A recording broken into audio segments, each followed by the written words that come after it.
In Zimbabwe. Zimbabwe is a very beautiful country, located in the southeast of Africa. Even though blessed with many natural resources, Zimbabwe has been facing big-time financial crisis and food crisis. It has an estimated population of 15 million people in the country with an estimated GDP of about $38 billion. Before the year 1998, it was used to be a very peaceful country with a high economic growth and everyone in the country was okay. I mean everyone was living a normal life.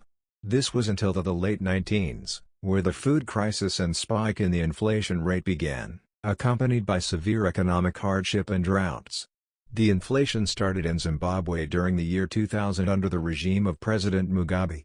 During the late 19s after the independence of the country, there was a very big issue with land distribution. The minority whites of about 0.6% of the total population had access to 70% of the available land, leaving a total population of 30% to the mass population.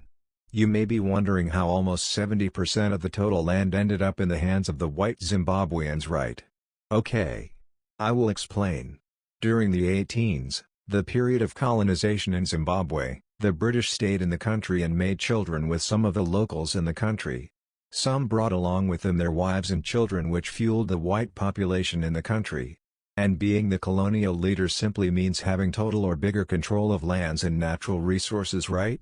This ownership or possessions was passed to their children, which caused unequal land distribution in the country, with the white Zimbabweans holding a vast majority of land. So within the year 2000, the government made policies in order to ensure the redistribution of land among the Zimbabweans.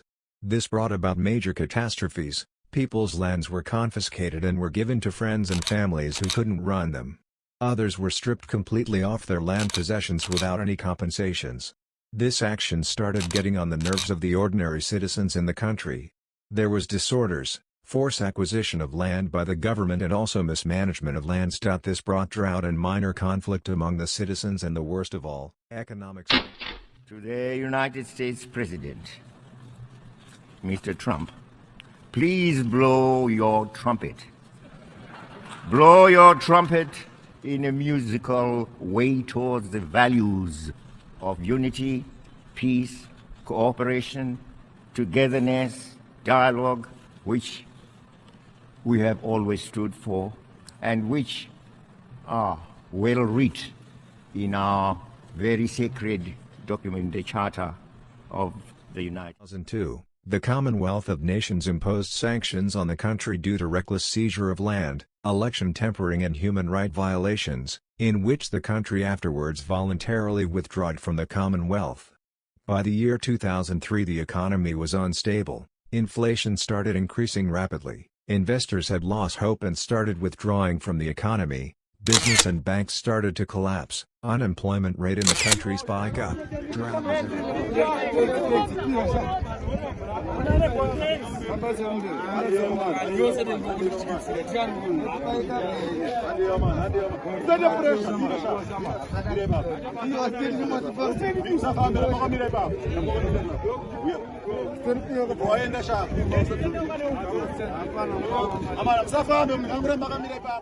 and people started fleeing the country, and the worst of all, the sanctions was making everything worse. During this time it was believed that a citizen's average spending a day was $1.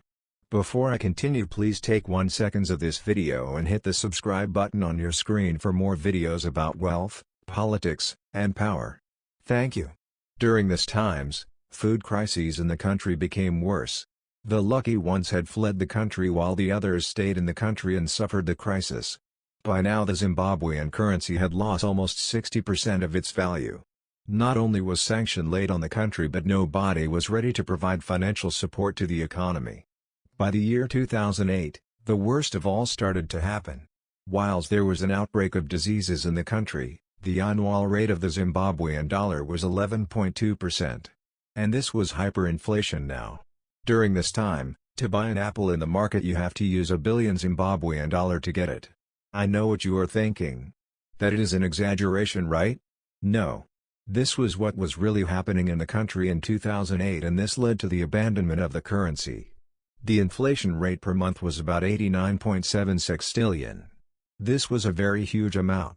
This meant that a dollar was equal to 2,621,984,228 Zimbabwean dollar. For you to get your breakfast you have to pay with $1 billion Zimbabwean dollar.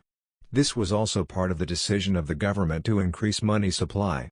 In an attempt to eliminate the problem of hyperinflation in the country, the government allowed the use of other currency in the country under license. In 2009 the acting minister resorted to using the Zimbabwean dollar. Workers were paid in trillion Zimbabwean dollars but which amounted to nothing. After this the government and the central bank putted down measures to check the currency and it helped a bit. This was until 2019, where the acting finance minister reconverted a currency to a new one. This caused another inflation which was fueled by the COVID outbreak. In March 2020 the annual inflation rate had risen about 670%.